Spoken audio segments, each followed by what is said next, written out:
It's right here. Alexandria Ocasio-Cortez. Film her. Tag her and tell her to debate me anytime, anywhere. She can pick the moderator in her little safe space, and I'll come to her. Okay? One more time? One more time. AOC, the empty chair right there. Anytime, any place, debate me, pick your moderator in your safe space. I'll be there.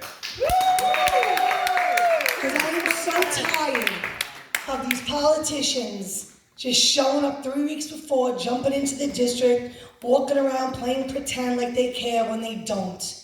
She's never around, she hangs out with the elites, she rubs elbows with the elites, she doesn't care about any of you. She used this district to push her radical left agenda, and I'm here to say enough. I fought very hard to be here. I was not endorsed by the establishment. I fought to be an America First patriot, an America First candidate. I petitioned 2 times, thanks to a lot of the people in this room getting me the petitions the second time. They couldn't kick me off the ballot. And I am the only one in New York that won the primary that was not endorsed. So you know what? She's afraid of me. So come out of hiding and debate me. Okay, there's questions? I have another question.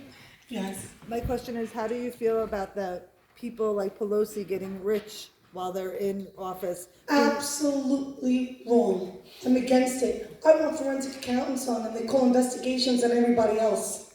They constantly have their husbands and exactly. spouses. No, they should not get rich. Their family members should not get rich. Forensic accountants should be put on them.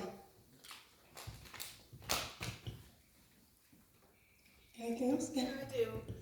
Many Republicans are talking about impeachment as soon as they get into office, once this red wave hits.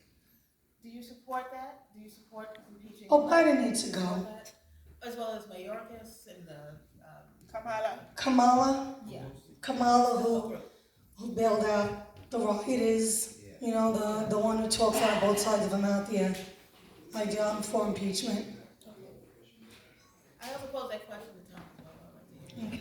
Can you speak on medical freedom and your stance on that? Yes, medical freedom. I'm 100% for medical freedoms. It was one of the things I fought for when I was against the mandates. It was that was really got me started. I came out of COVID, jumped in my car, and I just started ranting. And then I started taking it to the streets with protests, medical freedom rallies, New York freedom rallies. I stood shoulder to shoulder with business owners, small businesses that were shut down. I do not believe that the COVID mandate should be pushed, that shots should be pushed, especially on our children. I'm very upset about the text message I have. So I will be addressing that in the protest shortly, probably soon. I mean, Tina, my question to you is, wait. So in our history, in everybody in the house of worship, we know that we had things like the bubonic plague, measles, leprosy, like all these different horrible things. I mean, I got the vaccinations. I took the 2 shots in the beginning, then I took the booster. I haven't been well since I took the booster.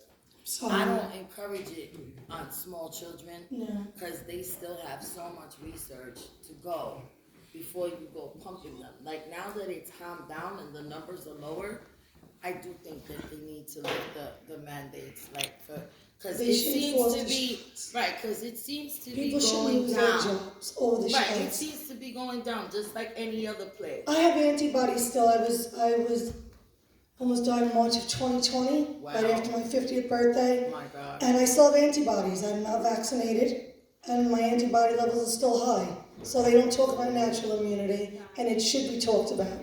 I guess I'm lucky because I never caught it and I was out there. No, I had double pneumonia and I had blood clotting. Wow. I was in bad shape. And then I came out and Cuomo denied my hydroxychloroquine. And I put an Article 78 on him. Article 78 to fight for our freedoms. You know, because they had the freedoms taken away, and that's what an Article 78 is. So I did. I had an Article 78 on Cuomo and de Blasio.